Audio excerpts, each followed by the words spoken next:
Hi guys, in this video, ituturo ko kung paano kumita sa TikTok affiliate marketing kahit beginner ka pa.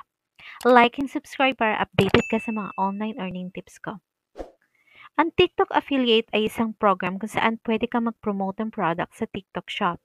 Kapag may bumili gamit ang link mo, may commission ka, wala kang kailangan bilhin o i-stock. Para makasali, kailangan mo ng at least 600 followers sa TikTok.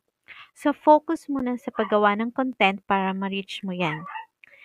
Pag meron ka ng 600 followers, punta ka sa TikTok shop, join as affiliate, hintayin ma-approve, tapos pili ka ng products na gusto mong i-promote.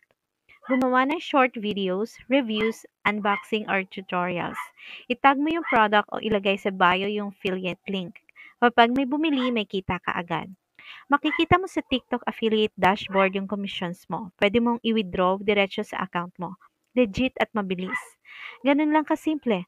600 followers lang tapos consistency sa content. Like, subscribe, and comment. TikTok money kung gusto mo pa ng gantong tips. See you on my next videos.